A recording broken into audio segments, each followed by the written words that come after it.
আপনি কি জানেন আপনার হাতে থাকা মোবাইল ফোনটি আপনাকে ট্র্যাকিং করতেছে? আপনি যা কিছু বলেন, এই যে এখানে মাইক্রোফোনটা আপনার কথাগুলো সবগুলো কথাবার্তা শুনতেছে এবং অন্য এক জায়গায় ট্রান্সফার করতেছে।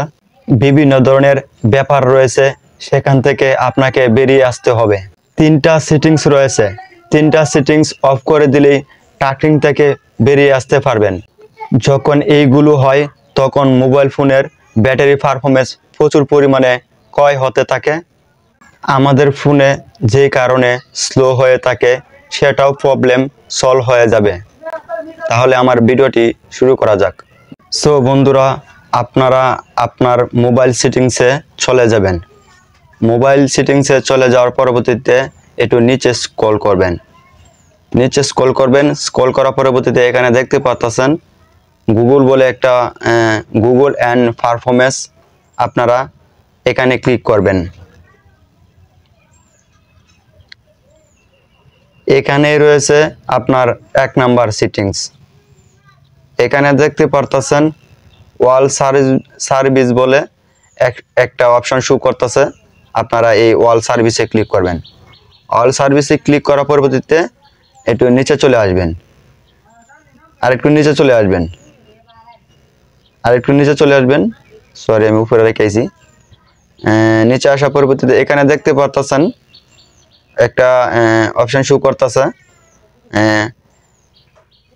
প্রাইভেসি অ্যান্ড সিকিউরিটি বলে একটা অপশন শো করতেছে। এখানে রয়েছে 1 নাম্বার সেটিংস। যেমন এখানে দেখতে পাচ্ছেন আপনারা যে পারফরমেন্স ইউজ শেয়ার ডাটা, জি আপনারা এখানে ক্লিক করবেন। এখানে ক্লিক করলাম। আসলে এটাই হলো 1 নাম্বার সেটিংস। যেমন এখানে দেখতে পাচ্ছেন গুগল, জিমেল, ক্রোম। আপনার কিন্তু যা কিছু তথ্য রয়েছে যে আমরা দৈনন্দিন যে কথাবার্তা বলি সেটা কিন্তু আমাদের গুগল এবং জিমেল, ক্রোম তাদের কাছে ডাটা ট্রান্সফার করে। তার জন্য এখানে দেখতে পারতেছেন আপনারা গুগল এখান থেকে বন্ধ করে দিবেন, জিমেল অপশনটা এখান থেকে বন্ধ করে দিবেন, ক্রোম যে অপশনটা এখানে রয়েছে এটা বন্ধ করে দিবেন, এক্সটার্মিনাল যে মিডিয়া রয়েছে এটা বন্ধ করে দিবেন, ডিভাইস কন্ট্রোল এটা বন্ধ করে দেবেন। কেমন? এখন রয়েছে 2য় নাম্বার সেটিংস। সেই 2য় নাম্বার সেটিংসটা হলো এখানে আপনারা দেখতে পাচ্ছেন ইউজ অ্যান ডায়াগনস্টিক। এখানে দেখতে পাচ্ছেন যে অপশনটা, আপনারা এখানে ক্লিক করবেন। এটার কাজ কি? এটার কাজটা হলো যে আপনি যে কথাবার্তা বলেন, যে কথাবার্তা আমরা দৈনন্দিন মোবাইলের মধ্যে কথাবার্তা বলি, যে মাইকের মাধ্যমে স্পিকারে যে শুনে কথাটা, সেটা হলো এখান থেকে রেকর্ড করে তাদের কাছে তথ্যটা ট্রান্সফার করে। তার জন্য অবশ্যই এখানে দেখতে পাচ্ছেন এখানে টিকমার্ক যদি আপনার না দেওয়া থাকে, অবশ্যই আপনারা টিকমার্ক যদি দেওয়া থাকে অবশ্যই আপনারা এখান থেকে টিকমার্কটা উঠিয়ে নেবেন। এখন রয়েছে 3য় নাম্বার সেটিংস, সেটা খুবই গুরুত্বপূর্ণ। 3য় নাম্বার সেটিংসটা হলো এখানে দেখতে পাচ্ছেন অ্যাড বলে একটা অপশন। আপনারা এটা খুবই গুরুত্বপূর্ণ, অ্যাড বলে অপশন, আপনারা এখানে ক্লিক করবেন। এখানে ক্লিক করার পরবর্তীতে দেন এখানে কিন্তু কিছু দেখাইতেছে। এখানে দেখেন অ্যাড প্রাইভেসি, পরবর্তীতে হইলো রিসেট অ্যাডভাইসার আইডি, 3য় নাম্বার হইলো এখানে ডিলেট অ্যাডভাইসার আইডি। আপনারা কি করবেন, এটার কাজটা কি হলো, যেখানে আমরা অনেক সময় আসি, আমরা দৈনন্দিন জীবনে অনেক কিছু ভাবি, আমরা শপিং করব এবং আমরা একটা গাড়ি কিনবো। সে আপনার কথাটা শুনে আপনি যে সোশ্যাল মিডিয়া প্ল্যাটফর্মে আপনারা ইউজ করেন সেখানে কিন্তু আপনারা যে আপনি আজকে ভাবলেন যে আজকে আপনি শপিং করবেন, তার জন্য আপনাকে শপিংয়ের অ্যাডভার্টাইজ দেখায় এবং আপনি একটা গাড়ি কেনার কথা চিন্তা ভাবনা করলেন, আপনাকে একটা গাড়ির একটা অ্যাডভার্টাইজ দেখায়।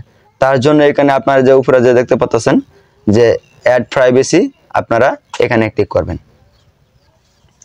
এখানে ক্লিক করার পরবর্তীতে এখানে 2য় নম্বর একটা অপশন রয়েছে, এখানে অ্যাপ সুগেট অ্যাড, আপনারা এখানে ক্লিক করবেন। এখানে ক্লিক করার পরবর্তীতে এখানে কিন্তু অ্যালাউ দেওয়া আছে, অ্যালাউ অ্যাস অ্যাপস সুগেট অ্যাড, আপনারা এখান থেকে এটা বন্ধ করে নেবেন। কেমন? আপনারা একটু ব্যাগে চলে আসবেন। ব্যাগে আসার পরবর্তীতে এখানে দেখতে পাচ্ছেন আবার 3য় নম্বর যে একটা অপশন শো করতেছে অ্যাড ম্যানেজমেন্ট ওয়ান্ট, আপনারা এখানে ক্লিক করবেন। এখান থেকে আপনারা আবারও দেখতে পাচ্ছেন অ্যালাউ অ্যান্ড ম্যানেজমেন্ট, আপনারা এখান থেকে এটা টিক মার্কটা উঠিয়ে নেবেন। কেমন? আবার এই উপরে দেখতে পাচ্ছেন যে 1 নম্বর একটা সেটিংস রয়েছে অ্যাড টপিক, আপনারা এখানে ক্লিক করবেন। এখানে ক্লিক করার পরবর্তীতে আপনারা যে রয়েছে উপরে যে ছিল দেখতে পাবেন অ্যালাউ অ্যান্ড টপিক, আপনারা এখান থেকে ক্লিক করে টিক মার্কটা উঠিয়ে নেবেন। এখন কি হলো, এখন যদি আপনি আবার দেখতে পাচ্ছেন এখানে আরো কিছু রয়েছে অপশন রয়েছে, 3 নম্বর কিছু অপশন রয়েছে ডিলেট অ্যাডভাইসার আইডি, আপনারা চাইলে যে আপনার যে তথ্যটা রয়েছে সবকিছু এখান থেকে ডিলিট করতে পারবেন। আমি আমার তথ্য কিছু রাখতে চাই না গুগলে, তার জন্য আমি এখানে ক্লিক করে ডিলেট অ্যাড, এখানে দেখতে পাচ্ছেন আপনারা এখান থেকে এই তথ্যটা পুরোপুরি ডিলেট অ্যাড দিয়ে ডিলিট করে দিলাম। কেমন? যদি আপনাদের যদি এরকম সেটিংসগুলো যদি চালু হয়ে থাকে তাহলে আপনাকে অনেক ধরনের সমস্যার মধ্যে পড়তে হবে। যদি এই ভিডিওটি ভালো লাগে থাকে তাহলে ওই ভিডিওটিতে একটা লাইক দিবেন এবং এই চ্যানেলের সাথে থাকার জন্য সাবস্ক্রাইব করে দেবেন। নতুন নতুন ভিডিও পেতে আমাদের সাথে থাকুন।